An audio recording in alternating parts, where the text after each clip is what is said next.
Bom dia a todos, agora sim. Sintam-se todos cumprimentados. As crianças dos primeiros passos, dos 3 aos 5 anos, vão ter o seu Ministério da Palavra, lá na parte de baixo, com a professora. E depois também regressam aqui para terminarmos e concluirmos juntos o nosso culto ao Senhor. Então, as crianças dos 3 aos 5 anos... As demais podem ir abrindo no livro de Daniel e todos os demais. Livro de Daniel, capítulo 11.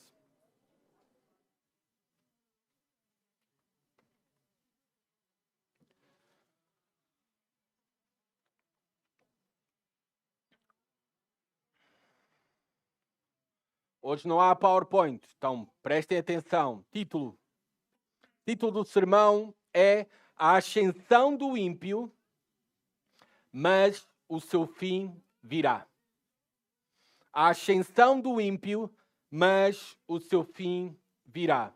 Para quem não sabe, no grupo de WhatsApp da igreja, se tu não estás e desejas estar, fala connosco. Nós colocamos todos os domingos um boletim dominical com motivos de oração, anúncios de atividades, aniversários, e também nesse boletim nós temos ali o título do sermão, nós temos os pontos principais do sermão, nós temos a ideia central do sermão e nós temos perguntas de reflexão e aplicação para poderem usar de maneira devocional, pessoal, e também, se desejarem, e encorajamos em todos os lares, usarem o mesmo ao longo da semana, ou pelo menos nos próximos dias, como culto familiar, como guia para o culto familiar, para lerem as Escrituras, refletirem juntos e terem boas discussões sobre a palavra de Deus ouvida através das perguntas que também fornecemos ali com propósito para o mesmo.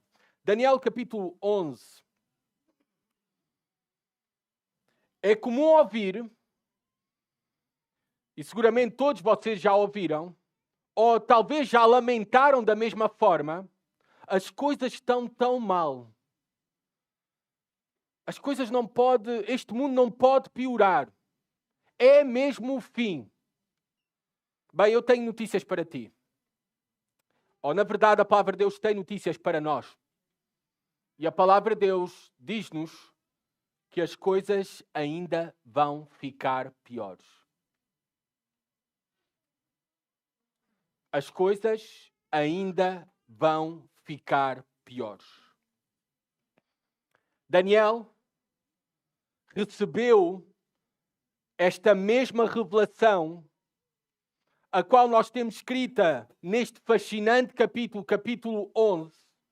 Ele recebeu uma revelação escatológica divina sobre os eventos futuros, sobre esta mesma realidade, que as coisas ainda vão ficar piores para o povo de Deus.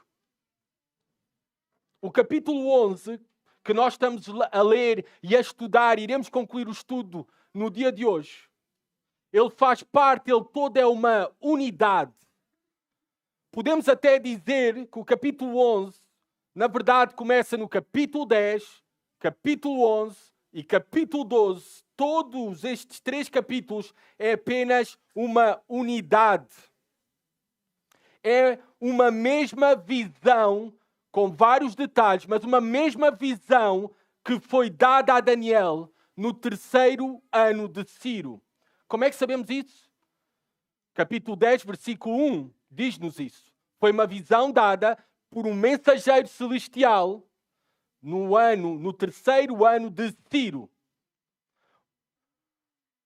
O 3º ano de Ciro foi uma época em que os judeus começaram a regressar, a retornar dos seus locais de exílio para Jerusalém, com o propósito de reconstruir o templo e restabelecer a sua vida na terra prometida de volta. Eles estavam em exílio, eles estavam em cativeiro, tiveram a autorização de Ciro e começou o retorno com este mesmo propósito. Imaginem a alegria. Imaginem o otimismo, o entusiasmo dos judeus. Mas, ao chegarem à terra prometida, a Jerusalém, se depararam prontamente com grande oposição. Grande oposição dos seus inimigos ao redor. O trabalho de reconstrução do templo foi rapidamente interrompido. E o povo entrou numa espiral de desânimo, desespero e apatia espiritual. Apenas sobreviviam, não viviam, como nós costumamos dizer. O otimismo e a alegria inicial rapidamente se desvaneceu e Daniel ouvia estas notícias. E Deus tem uma mensagem para Daniel. E Deus tem uma mensagem para o povo de Daniel, para o povo da aliança, para o povo de Deus.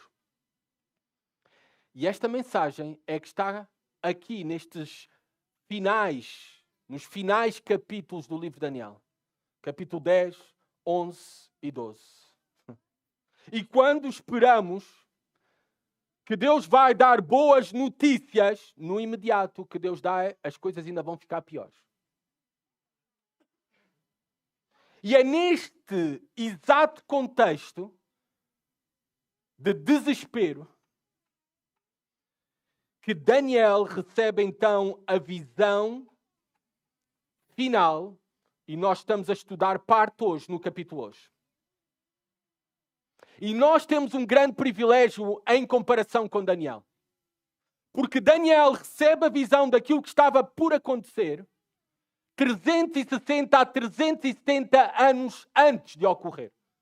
Nós, como estamos num ponto privilegiado da história, nós podemos olhar para trás e ver que as profecias se cumpriram ao mais ínfimo detalhe. Várias delas, muitas delas. Nós começámos a ver isso ao detalhe no último domingo. No capítulo 11, pelo menos 100 profecias. 100 profecias que foram registadas somente em Daniel capítulo 11. Elas já foram cumpridas. 100 profecias. No último domingo vimos muitas. Hoje veremos muitas mais. E ainda vamos olhar para aquelas que sim estão, para nós também, de maneira escatológica, ainda estão por ocorrer no futuro para nós. Algumas ainda ficaram por cumprir. Daniel 11 dá evidência clara, perfeita, sobre a palavra de Deus. E ao conhecermos todos os detalhes, por muitos sombrios que até possam ser no futuro, mas há boas notícias, já vamos chegar lá, nos faz fortalecer a nossa fé num Deus que governa, domina o mais ínfimo detalhe das nossas vidas, da humanidade, dos reis, dos reinos, do seu povo e daqueles que não são seu povo. E isso fortalece a nossa fé na palavra de Deus. Ela é perfeita. Ela não falha. E se a palavra de Deus não falha, porque o nosso Deus é perfeito, e Ele não falha e não falhará. E tudo aquilo que já foi cumprido, que nós agora olhamos de uma maneira privilegiada na história para trás, todas essas profecias, aquelas que ainda faltam por cumprir, nós também podemos ter a certeza que Deus vai cumprir ao mais ínfimo detalhe cada uma delas. E literalmente, tal como cumpriu todas as anteriores. Vamos ler então mais profecias. Para Daniel, tudo estava no futuro. Para nós, só apenas uma parte está no futuro. O resto, nós já conhecemos o cumprimento. Mas vamos ler capítulo 11, versículo 21 até ao versículo 45. Vamos ler a palavra de Deus. Juntos, aqueles que podem, coloquem-se de pé. Mães com filhos ao colo, sintam-se à vontade, também podem permanecer sentadas. Pessoas impossibilitadas, não há nenhum problema em relação ao mesmo. Mas Daniel, avós também, não só mães, avós. Daniel 11, versículo 21 a 45, diz a palavra de Deus. Depois, este será sucedido por um homem vil, o qual não recebeu a honra real, mas virá em tempos calmos, seguros, e tomará o reino com engano. E o exército arrasador será varrido diante dele, e este será destruído juntamente com o príncipe do pacto, o príncipe da aliança. Depois que a aliança for feita, ele agirá de modo enganoso e conquistará o poder com pouca gente. Virá também sobre os lugares mais férteis da província em tempos seguros e fará o que os seus pais nunca fizeram, nem os pais de seus pais. Espalhará entre eles a presa, os despojos e os bens e maquinará os seus projetos contra as fortalezas, mas por certo tempo. Juntará força e coragem contra o rei do sul com um grande exército. E o rei do sul sairá à guerra com um exército grande e muito poderoso. Mas não resistirá, pois maquinarão planos contra ele. Até mesmo os que se alimentarem da sua comida o destruirão. E o seu exército será varrido por uma invasão e muitos serão mortos na guerra. Também estes dois reis terão um coração voltado para o mal e falarão mentira assentados à mesma mesa. Mas a mentira não prosperará, porque ainda virá o fim no tempo determinado. Então ele voltará para a sua casa ou para a sua terra com muitos bens, mas se rebelará contra a santa aliança e fará o que bem entender e voltará para a sua terra. No tempo determinado. Invadirá outra vez o sul, mas desta vez não terá sucesso como na primeira, porque virão navios de Quitim contra ele, que lhe causarão tristeza. Por isso voltará e se indignará contra a santa aliança e fará o que bem entender. Voltará e atenderá aos que tiverem abandonado a santa aliança. Haverá forças ao lado dele que profanarão o santuário, isto é, a fortaleza, e tirarão o holocausto contínuo, estabelecendo a abominação assoladora. Ele perverterá com engano os que tiverem violado a aliança, mas o povo que conhece o seu Deus se tornará forte e mostrará resistência.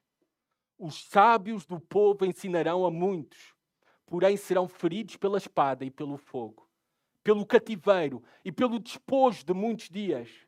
Mas, quando forem feridos, serão ajudados com pequeno socorro, porém muitos se juntarão a eles com engano. Alguns dos sábios cairão para serem refinados, purificados, embranquecidos, até o fim do tempo, pois isso ainda será para o tempo determinado. O rei fará conforme bem entender. Ele se exaltará e se engrandecerá sobre todo o Deus e dirá coisas terríveis contra o Deus dos deuses e será próspero até que se cumpra a indignação, pois aquilo que está determinado será feito. Ele não terá respeito pelos deuses de seus pais, nem pelo Deus amado das mulheres, nem a qualquer outro Deus, pois se engrandecerá acima de tudo. Mas em seu lugar honrará ao Deus das fortalezas e honrará com ouro e com prata, com pedras preciosas e com coisas agradáveis a um Deus a quem os seus pais não conheceram. Ele atacará fortalezas seguras com o auxílio de um Deus estranho. Multiplicará a glória aos que o reconhecerem e os fará reinar sobre muitos e lhes repartirá a terra por um alto preço. No fim do tempo, o rei do sul lutará com ele e o rei do norte virá como turbilhão contra ele, com carros e cavaleiros e com muitos navios, invadirá nações arrasando tudo por onde passar, invadirá a terra gloriosa e dezenas de milhares cairão, mas estes escaparão da sua mão, Edom e Moabe e os principais dos amonitas. Ele estenderá o seu poder sobre muitas nações e a terra do Egito não escapará. Ele se apossará dos tesouros de ouro e de prata e de todas as coisas preciosas do Egito. Os líbios e os etíopes o seguirão, mas os rumores do Oriente e do Norte o assustarão. E ele sairá com grande furor para destruir e aniquilar a muitos. Ele armará as tendas do seu palácio entre o mar grande e glorioso e o glorioso Monte Santo. Apesar de tudo isso, o seu fim virá e ninguém o socorrerá. Podem sentar-se. Primeiramente e rapidamente, E vamos tentar o mais breve possível ver a primeira parte, porque eu creio aqui que fala de duas personagens históricas distintas. Primeiramente, o versículo 21 até o versículo 35 está a falar da ascensão de um homem desprezível, de um homem vil. Está a falar da ascensão do ímpio sírio, Antíoco Epifânio. É um homem, uma personagem histórica que já existiu, que já conhecemos no 2º século antes de Cristo. Após 15 versículos que abrangem, que nós vimos no último domingo, após 15 versículos que abrangeram os reinados de 7 reis seleucidas ao longo de um período de cerca de 150 anos, os próximos 15 versículos, ou seja, do versículo 21 até o versículo 35, eles concentram a nossa atenção na ascensão e no reinado de um único reino seleucida, Antíoco IV. Antíoco Epifânio é aquele que é o mesmo que é mencionado como chifre pequeno em Daniel capítulo 8. Ele foi aquele que é conhecido como o mais cruel de todos os reis da Síria e um perseguidor sagaz do povo de Israel. Ele subiu ao trono quando o seu irmão, Seleuco IV, foi morto. E o filho de Seleuco, que tinha direito ao trono, ou seja, Demétrio I, se encontrava nesse tempo, quando o seu pai morreu, em Roma. E Antíoco aproveitou para assumir o poder de uma maneira astuta, através do engano. Esta personagem histórica que está a ser profetizada aqui, nós podemos identificar claramente através de fontes fora da Bíblia, fora do cânon, fontes históricas. Epifânio não era o seu último nome, era um título que ele chamou para si mesmo. O significado deste título, Epifânio, pode ser traduzido como ilustre, glorioso, ou como nós sabemos quando usamos epifania, manifesto, algo que se manifesta, algo que aparece de forma evidente. Isto já nos diz algo sobre o caráter deste homem. Era soberbo, era arrogante. Ele próprio atribuiu a si o evidente entre os homens. O glorioso, o ilustre. O povo judeu, em tom de zombaria, e porque sofreu muito nas mãos de Epifânio, sofreu muito por causa da arrogância e da crueldade deste homem, o povo judeu fez um trocadilho com o nome, com o título Epifânio. E não lhe chamavam Epifânio, mas Epímanes, que significa louco. Louco. E realmente ele era lunático. E a Bíblia o descreve com estes detalhes. Era um louco para a prática do mal. Reparem o versículo 21. O descreve como um homem vil. Também pode ser traduzido por um homem desprezível. Por causa do seu caráter. Era um ímpio. E a sua impiedade e maldade era muito grande.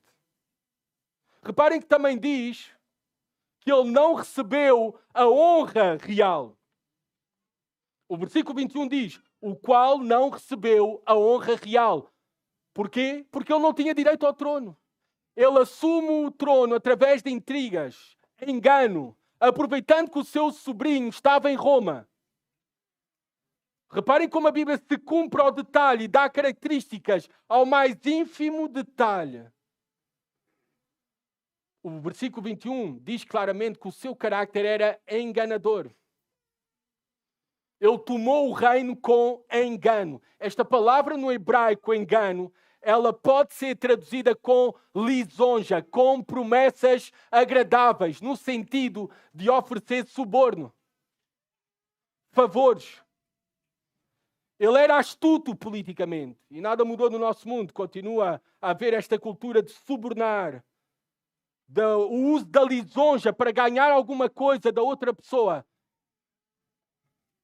Amados irmãos e visitas aqui presentes, se essa é a tua prática de usar lisonja, não é encorajamento, não é gratidão, é lisonja, com o propósito de ganhar algo de alguém, mesmo até no contexto aqui da igreja local, isso é pecado.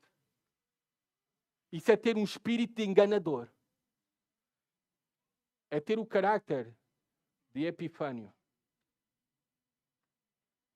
Versículo 22. Começa a dar detalhes de como ele estabeleceu o seu reino. E um exército arrasador será varrido diante dele. Que exército arrasador? O que é que nos diz a história? O Egito. O reino egípcio foi arrasado pelo poder militar de Epifânio. Não só isso, versículo 22 nos diz que também foi destruído com o exército do Egito o príncipe do pacto, o príncipe da aliança. Quem é? Nós sabemos pela história que Onias, o sumo sacerdote judeu, foi assassinado pelo seu próprio irmão, que o traiu a pedido de Antíoco. E o príncipe da aliança, então, é uma referência a Onias, o sumo sacerdote judeu, que tentou resistir à crescente pressão de Epifânio, à crescente pressão das autoridades seleucidas que buscavam helenizar, ou seja, transformar a identidade judaica numa cultura grega, adorando deuses gregos. E Onias, então, como rejeitou a adoção destes costumes gregos e práticas pagãs, que eram antitéticas à lei de Deus, às leis de Deus, ele foi removido do cargo, ele foi assassinado e substituído pelo seu irmão que o matou, a pedido de Epifânio. Versículo 23 e 24, reparem como ele continua, ele exerce o poder, ganha esta proeminência através da mentira, do engano, através do poderio militar, através da morte de inocentes. E diz no versículo 23 e 24, depois que a aliança for feita, ele agirá de modo enganoso e conquistará o poder com pouca gente. Que aliança é essa? Nós sabemos pela história que na disputa pelo trono egípcio, astutamente, Antíoco fez um acordo com Ptolomeu VI e o seu rival Ptolomeu VII. Atenção, este Ptolomeu VII não é o mesmo do versículo 7. Ainda que dar esses detalhes, eu sei que vocês já não sabem quem é o pai, o avô, o filho, o neto, já não sabem nada. Não se preocupem. Eu tive toda a semana para ler estas coisas, rever, porque eu também me perdia. Ele agirá de modo enganoso. Diz aqui claramente. Ou seja, ele apenas buscará o benefício próprio. Ele conquistará o poder com pouca gente. Porque não é tanto pela força, é pela astúcia, é pelo engano, é pelas intrigas. Quando ele, por exemplo, saqueava e conquistava uma província, ele usava os despojos e os bens para aumentar o seu poder e a sua influência. Ele começou com um apoio limitado ao início, mas gradualmente cresceu em poder, fez alianças estratégicas, subornando, e manteve essas alianças estratégicas apenas enquanto lhe convinha. Ele conquistou Mênfis, Egito e tudo o que havia até Alexandria, com astúcia, grande astúcia política e militar. Versículo 24. Reparem as características desse seu reinado. Virá também sobre os lugares mais férteis, espalhará entre eles a presa, os despojos e os bens. Então ele, para obter poder, ele comprava as pessoas. Ele ofereceu extravagantes presentes provenientes dos espólios da guerra. Ele, repara, diz aqui, maquinará os seus projetos contra as fortalezas. Ou seja, ele armou todo um esquema de abuso do poder, corrupção, para conquistar o Egito. Mas o versículo 24 diz o seguinte: mas tudo isso será por certo tempo. O seu poder não irá prevalecer. O seu poder não irá durar para sempre. E o tempo do mesmo está determinado por Deus, porque Deus é o Senhor do espaço, do tempo, de todos os homens, de todos os reinos. Todos os detalhes que conhecemos sobre Epifânio é porque Deus, soberanamente, usou cada um desses detalhes, a sua vida, o seu reino, o seu mal, para cumprir os seus propósitos, de uma maneira conforme nós vimos no último domingo, em que Deus não é culpado pelo mal moral. Deus não é culpado pelo pecado. Deus não peca. Deus nem pode pecar. Mas Deus soberanamente é o Senhor da história.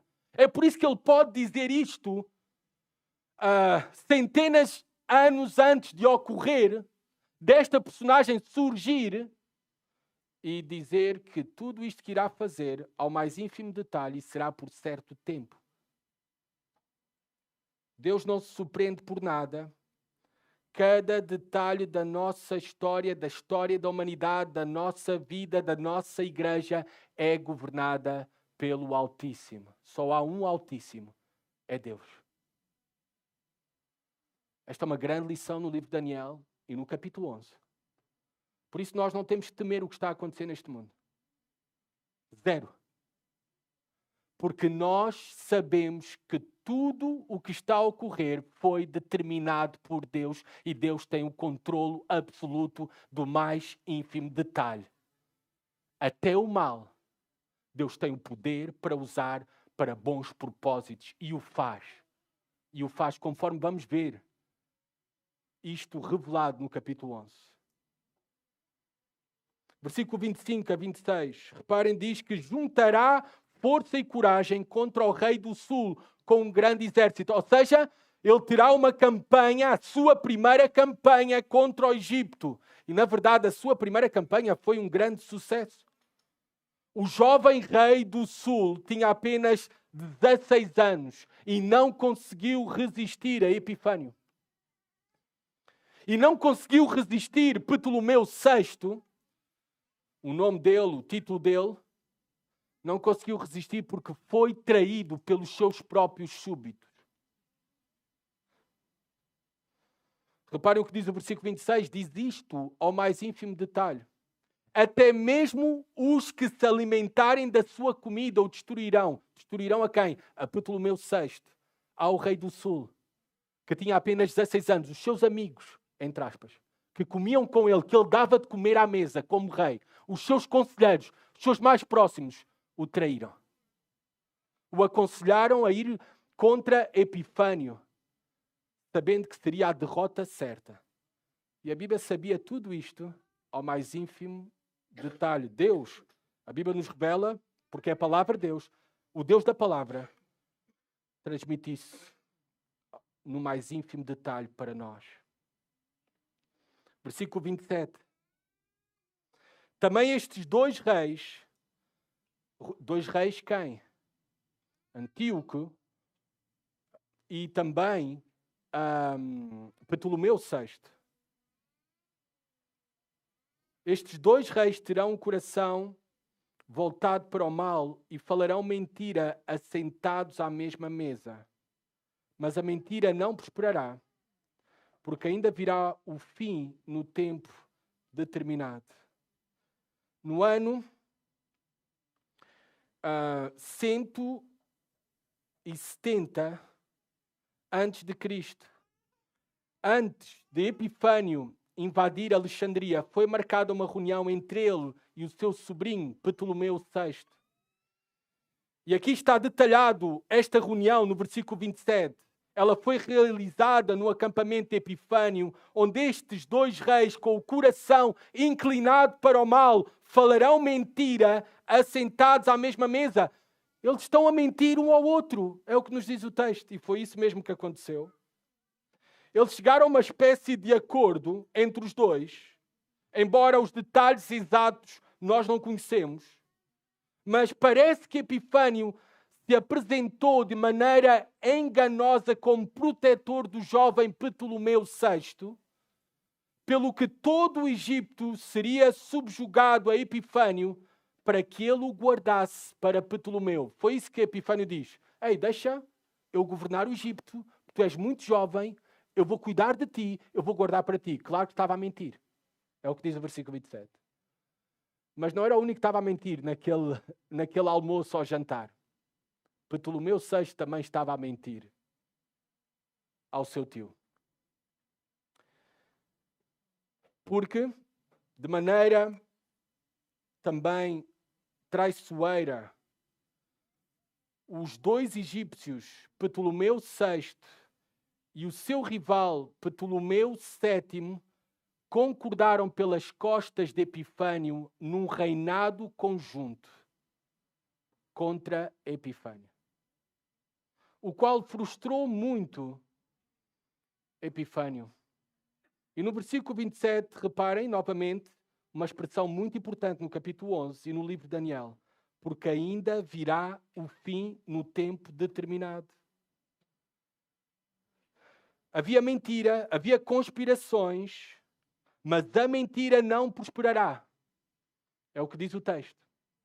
Esta aliança contra Epifânio não irá prosperar, porque o fim de Epifânio ainda não tinha chegado, conforme Deus já tinha determinado. Deus já determinou os dias de cada um dos homens, de todos. Deus já determinou cada um dos nossos dias. Quando chegar o dia que Ele determinou, não há nada que possamos fazer. Como não tinha ainda chegado os dias de Epifânio, a mentira não irá prosperar. Porque ainda virá o fim, mas é no tempo determinado. Não é no tempo que os homens querem, é no tempo que Deus determinou. Ele é o único Altíssimo, soberano, Senhor dos senhores, Rei dos reis. Deus é quem tem a última palavra sobre tudo e sobre todos. Versículo 28.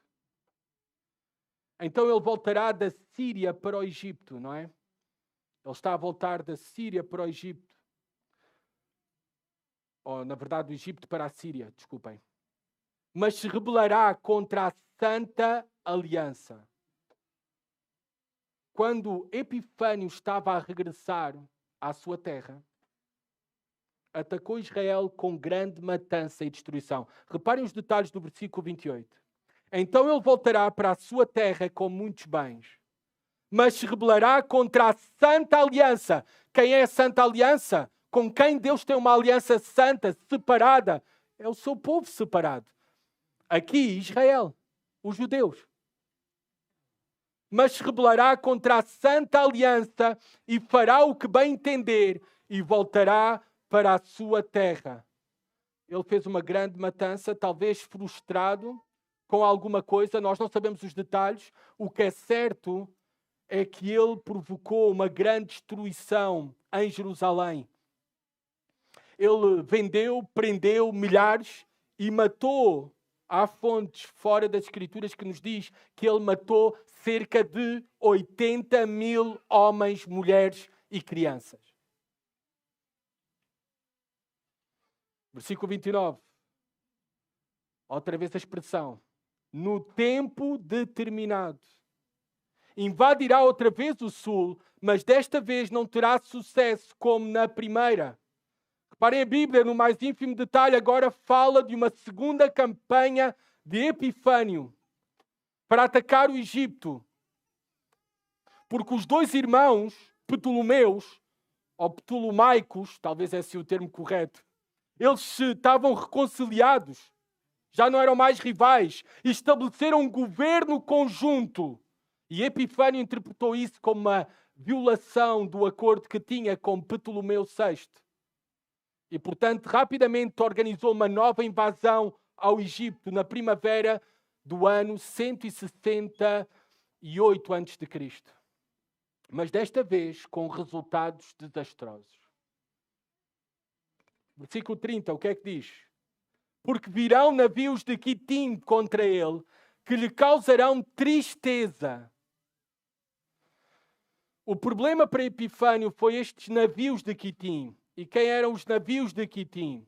Quitim, embora muitas vezes significasse especificamente Chipre, nós temos na literatura judaica muitas vezes esta expressão Quitim como uma designação para as costas mediterrâneas em geral. E às vezes também usada esta expressão para Roma especificamente. E o problema de Epifânio foram os romanos que se opuseram a ele. Roma, o cônsulo romano, que conforme está aqui descrito, então no versículo 30, os navios romanos, o exército romano, o cônsul romano Gaius, sabemos isso pela história, confrontou rapidamente Epifânio, entregando-lhe uma carta do Senado romano, ordenando que não lutasse contra o Egito. E em vez disso, se retirasse do Egito. Apresentou-lhe um ultimato. Agora, Epifânio conhecia muito bem o poderio dos romanos. E ele retira-se completamente do Egito no menor tempo possível. O humilhado rei Seleucida concordou com o ultimato dos romanos e agiu em conformidade. E reparem onde é que ele vai desquitar toda a sua ira, raiva, tristeza com aquilo que tinha acontecido. Versículo 30, reparem. E se indignará contra a Santa Aliança. Novamente, do Egito, regressando para a sua terra, para a Síria. Ao passar por Jerusalém mais uma vez, ele descarregou a sua tristeza, a sua raiva, frustração contra os judeus. Ele mandou derrubar, nós sabemos isso, está relatado, por exemplo, no livro histórico de 2 a Macabeus, capítulo 5, do versículo 11 ao 14, que ele mandou derrubar as muralhas da cidade. Ele massacrou novamente milhares de judeus. Vendeu muitos outros como escravos. Além disso, ele próprio entrou no Santo dos Santos, o qual estava proibido para qualquer homem que não fosse o sumo sacerdote. Ele também, reparem como foi a política de Epifânio, era mostrar favor ou honra àqueles que atendessem aos seus pedidos. O versículo 30 diz, aos que tiverem abandonado a Santa Aliança. Judeus que estavam a negar a sua fé, a sua aliança com Deus, as leis de Deus. A eles eram atribuídos grandes honras, favores, cargos importantes. Agora, nós lemos tudo isto e nós devemos pensar como é que nós iríamos agir. E se fosse connosco? Era a morte? Era a prisão, o cativeiro? Ou eram favores, cargos importantes e grandes somas de dinheiro? O que é que tu irias escolher? A reputação, a posição, o dinheiro ou a fidelidade a Deus? Com morte, prisão. É nestes momentos que a fé verdadeira é provada. É nestes momentos. Versículo 31, reparem o que ele fez. Haverá forças ao lado dele que profanarão o santuário, isto é, a fortaleza, e tirarão o holocausto contínuo, estabelecendo a abominação assoladora. Também traduzida como desoladora. Ou também abominação aterradora, que é expressão forte e conhecida tanto no Antigo Testamento como no Novo Testamento.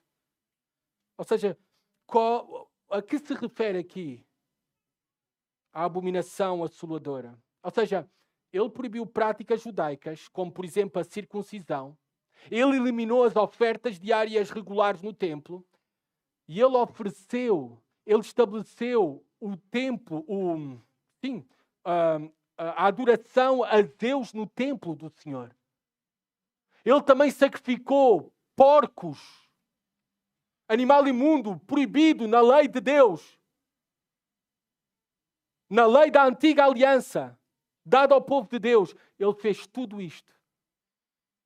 Ele profanou o santo dos santos e dedicou o templo que era ao único Deus vivo e verdadeiro. Jeová o dedicou a Deus, a adoração a Deus.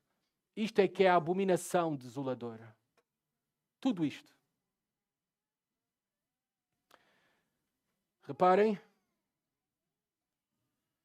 que isto não é apenas uma novidade na pessoa de Epifânio, mas nós vemos isso também em relação àquele que virá depois de Epifânio,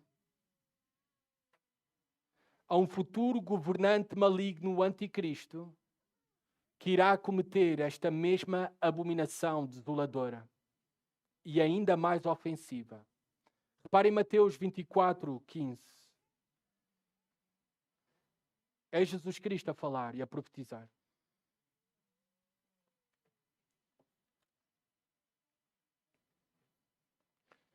Jesus Cristo está a falar aqui de tempos futuros.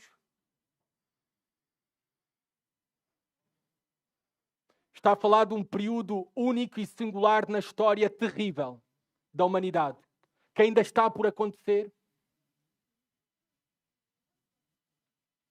E versículo 15.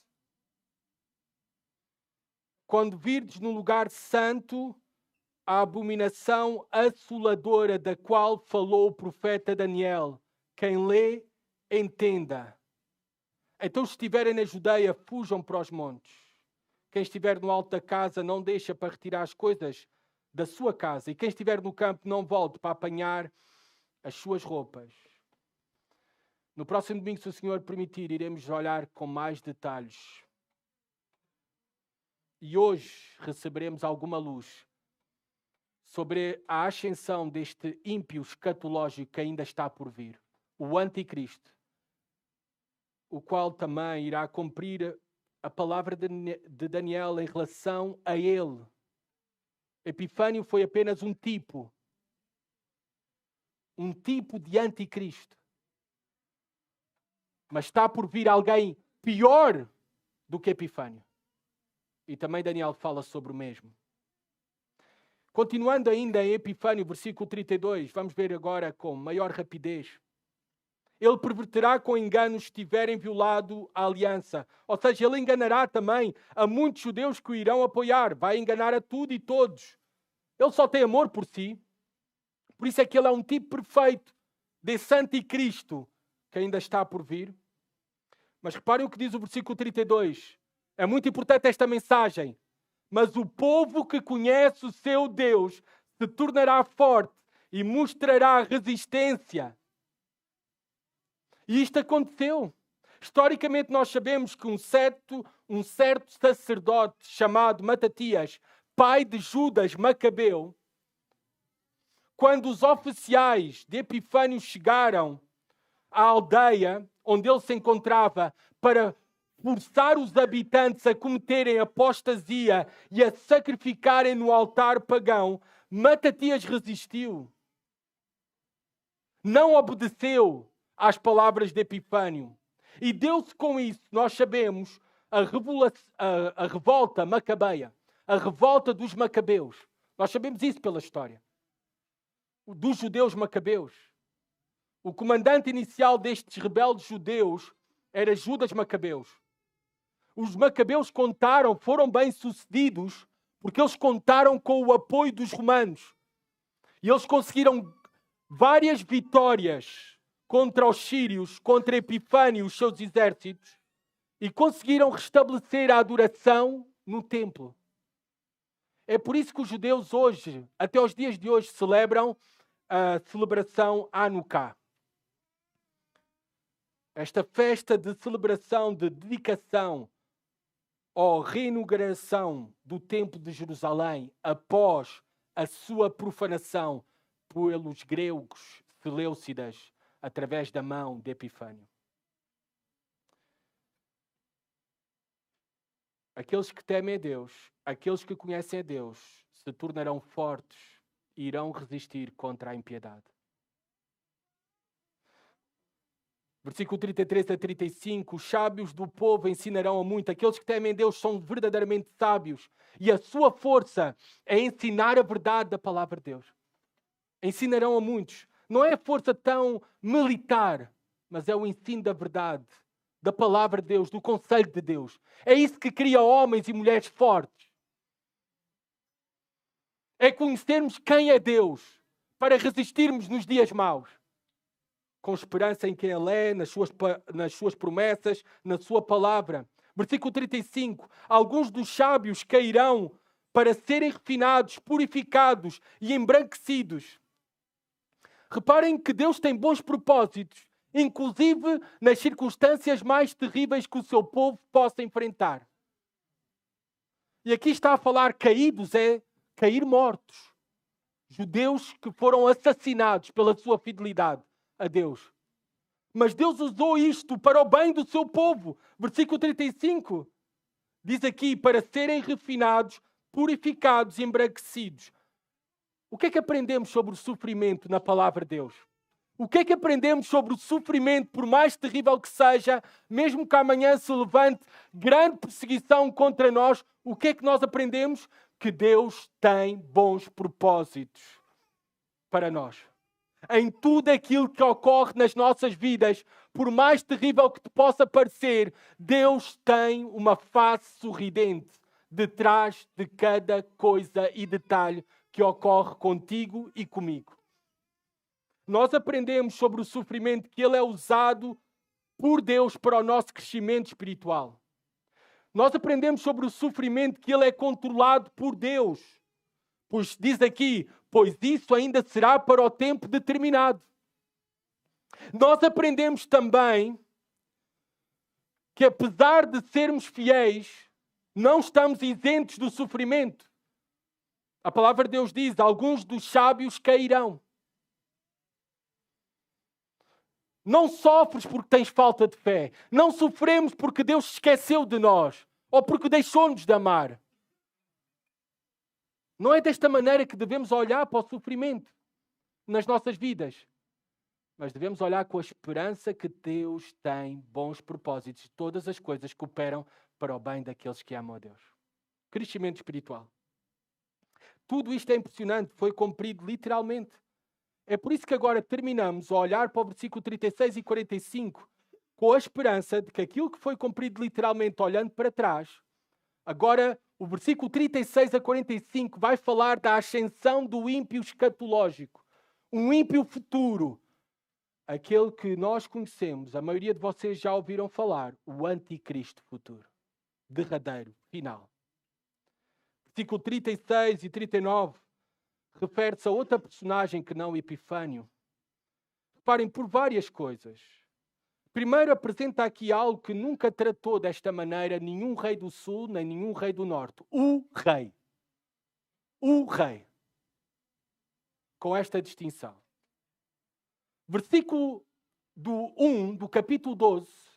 Reparem como começa o capítulo 12. Que vai falar do tempo do fim de todas as coisas. E reparem como é que começa o capítulo 12. Naquele tempo, que tempo? Naquele tempo que nós agora vamos olhar, do versículo 36 a 45. Está a apontar para este tempo. E está a ligá-lo com o fim de todas as coisas. Então está a falar do anticristo derradeiro, não é de Epifânio. De maneira escatológica. Esses são, na profecia, na literatura apocalíptica, há múltiplos horizontes, imediatos e futuros. E agora olhamos para o futuro. através dessa leitura cuidadosa, nós podemos interpretar esta porção das Escrituras como uma profecia sobre o anticristo. A maioria dos estudiosos, sejam amilenistas, sejam pré-milenistas, interpretam este rei sendo o anticristo. Pela descrição que aponta claramente para uma versão maior e mais definitiva de alguém semelhante a Epifânio.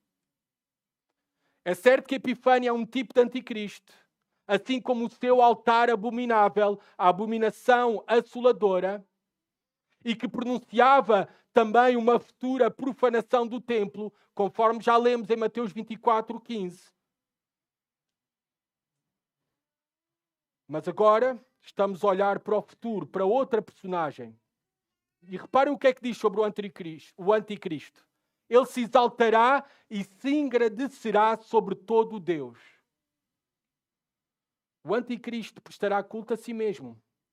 Epifânio prestou culto a Zeus. Era soberbo e arrogante. Mas ele estabeleceu adoração a Zeus. Aqui reparem, o anticristo se exaltará e se engrandecerá sobre todo Deus. Ele próprio irá exigir adoração para ele. Ele será próspero. Vocês podem dizer isso de Epifânio? Ele fracassou. A segunda invasão do Egito, ele fracassou. O anticristo será grandemente bem-sucedido. Dirá coisas terríveis contra o Deus dos deuses. Ele será um blasfemador. Apocalipse 13, não tem que abrir. Versículos 5 e 6 diz: foi-lhe dada uma boca para proferir palavras arrogantes e blasfémias. E foi-lhe dada a autoridade para agir por 42 meses. E abriu a boca em blasfémias contra Deus para blasfemar do seu nome e do seu tabernáculo. Isto é, dos que habitam no céu. Mas reparem, versículo 36, até esta nova personagem terrível que será bem-sucedida na sua perversidade. O que é que diz versículo 36? Pois aquilo que está determinado será feito. Quem é que determinou tudo isto? Deus. Versículo 37. Não terá respeito pelos deuses dos seus pais. Alguns aqui dizem que ele era judeu. Por isso é que diz não terá respeito pelos deuses dos seus pais. Eu não creio que dá para interpretar que ele era gentio ou judeu. Sairá do império ou daquilo que restar de traços de identidade do Império Romano, mas não necessariamente também quer dizer que é gentio. Nem necessariamente quer dizer que é judeu. Eu prefiro não chegar a uma conclusão sobre isso, Deus sabe. Versículo 37, nem pelo Deus amado das mulheres, na minha tradução, século XXI. Noutras traduções está, nem ao desejo de mulheres. É por isso que há muitas especulações. Há quem diga que o anticristo ele será celibatário ou então homossexual. Eu não creio que é o contexto aqui, podemos chegar a esta conclusão.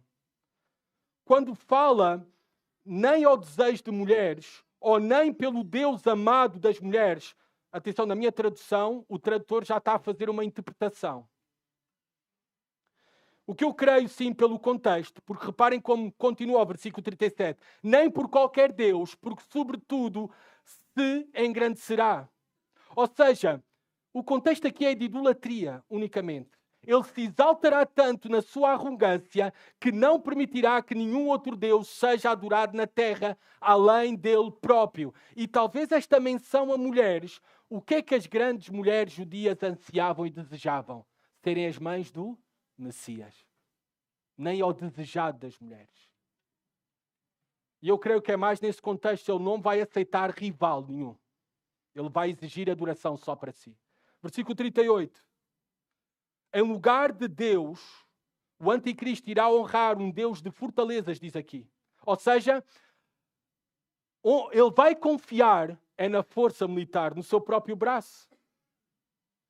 Versículo 39 diz que ele terá grande sucesso. Porquê? Diz o versículo 39.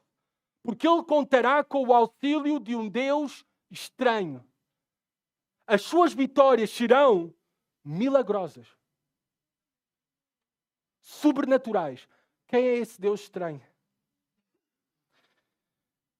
Olha, reparem, vou ler para vocês Apocalipse 13, 4. quem é esse Deus estranho que estará a ajudar o anticristo a ter sucesso? Diz assim a palavra de Deus: e todos adorarão o dragão, pois concedeu a sua autoridade à besta. A besta é o anticristo. E adoraram a besta, dizendo: quem é semelhante à besta? Quem poderá lutar contra ela?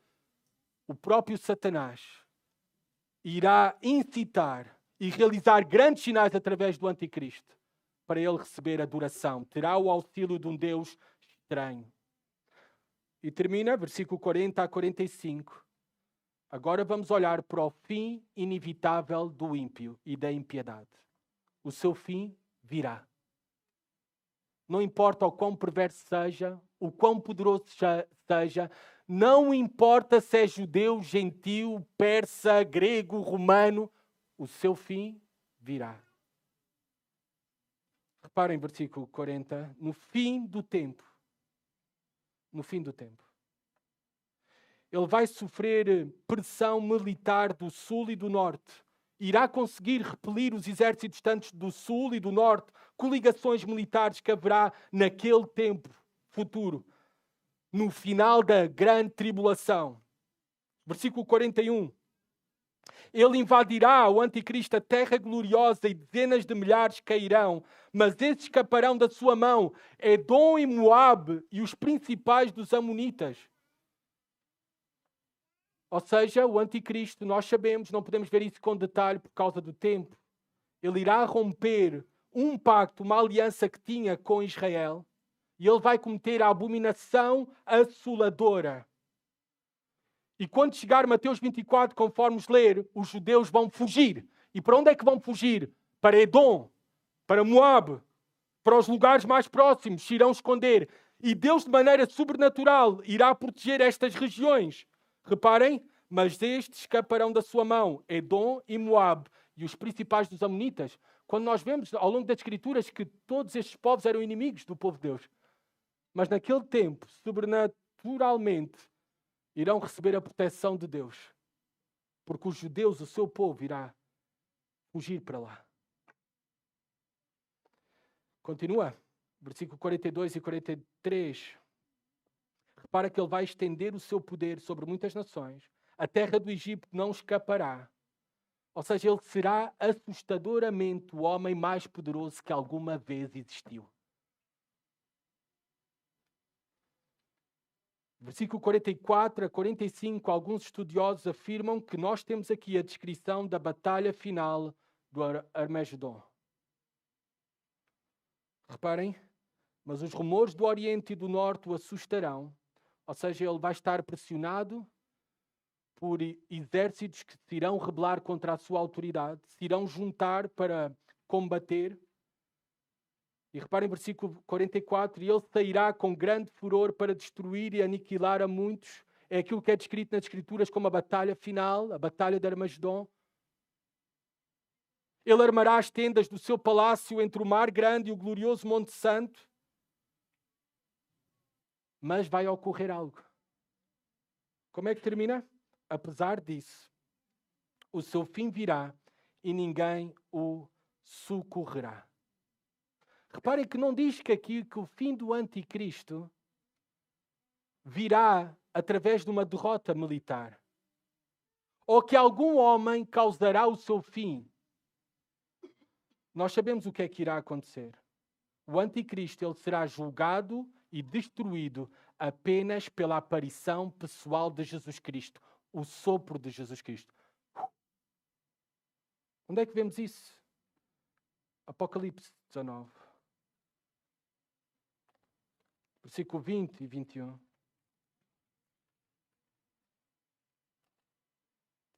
Mas a besta, o anticristo, foi presa, e com ele o falso profeta, que realizou diante dela os sinais com que enganou os que receberam o sinal da besta e os que adoraram a sua imagem. Estes dois foram julgados vivos no lago de fogo que arde com enxofre. Os demais foram mortos pela espada que saía da boca daquele que estava montado no cavalo, Jesus Cristo. E todas as aves se fartaram da carne deles. Apenas com a sua palavra, com o seu sopro, o anticristo será destruído para todo sempre. O ímpio por mais terrível e poderoso que seja ou se apresente, ao final de todas as coisas, ele não vai prevalecer diante de Jesus Cristo. E nós terminamos o capítulo 11 com uma grande esperança. Se as coisas vão ficar piores. É isso que nos adverte as Escrituras. Mas o fim de todas as coisas, não podemos esquecer. Chegará o tempo em que o nosso Senhor Jesus Cristo, Ele virá e assumirá o governo do seu reino. E cumprirá aquilo que já estudámos no capítulo 7 de Daniel. O Senhor será rei sobre toda a terra. Vocês têm acompanhado as notícias dos cristãos na Nigéria? Estima-se que entre 1 de janeiro deste ano e 10 de agosto, pelo menos 7.087 cristãos foram mortos e 7.800 cristãos foram sequestrados.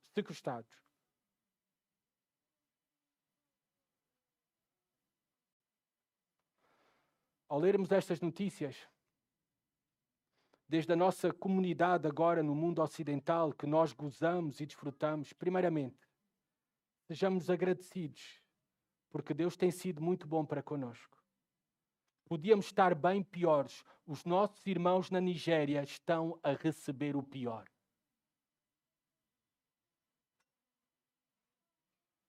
Também não tínhamos uma utopia sobre a vida aqui nesta realidade. As coisas não vão ficar melhores. Nós iremos sofrer. Os fiéis irão sofrer.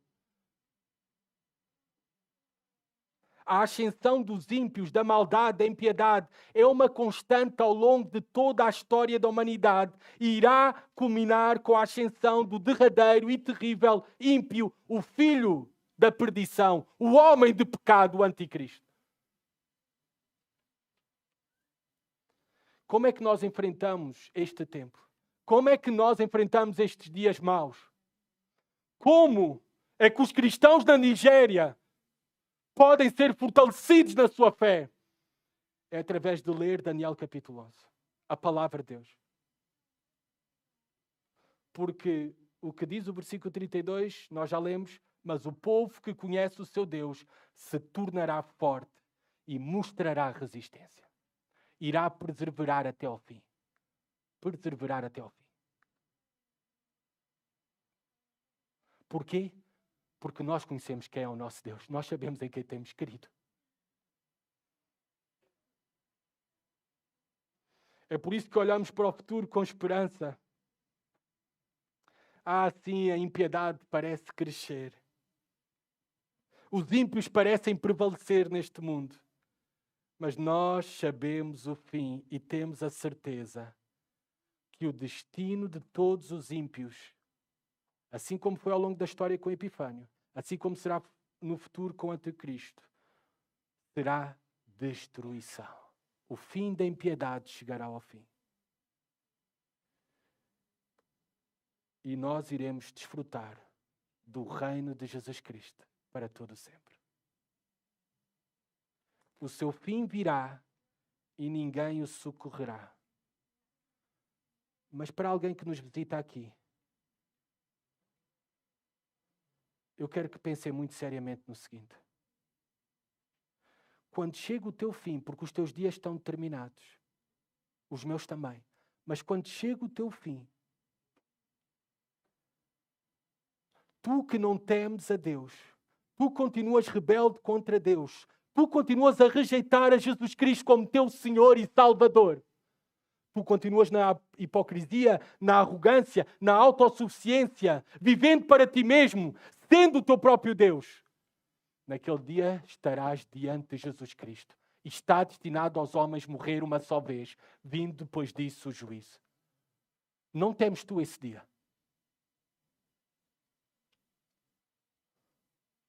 O homem mais poderoso, o ímpio mais poderoso, não pôde resistir. Foi destruído apenas com o sopro de Jesus Cristo. Foge da ira vindoura, foge da condenação, corre para Jesus Cristo. lança-te aos pés dele e pede para que ele perdoe os teus pecados. Clama a ele hoje pela salvação da tua alma, para que sejas livre da condenação eterna. Porque os arrogantes, os soberbos, aqueles que rejeitarem a Deus e viver para Deus, eles serão destruídos para todo o sempre. Senhor, obrigado pela tua palavra. Ela fortalece a nossa fé em dias maus, no meio de uma geração corrompida e perversa. Também através do sofrimento, Senhor, e de tudo aquilo que nós temos que enfrentar no presente e iremos enfrentar no futuro. Nós olhamos com grande esperança, nós sabemos que tu estás no mais ínfimo detalhe das nossas vidas, da história da humanidade, do futuro, e tudo irá culminar com a vinda de Jesus Cristo e o seu reino para todo sempre. Nós confiamos em ti, nós somos fortalecidos pela tua palavra, somos gratos pela mesma, Senhor, e eu agora te rogo por cada um dos corações aqui presentes, Pai, que todos tenham esta mesma confiança. Que todos, humildemente, te estejam buscando. Voltem-se para ti. Para que assim, Senhor, sejam salvos do julgamento futuro. No nome de Jesus. Amém.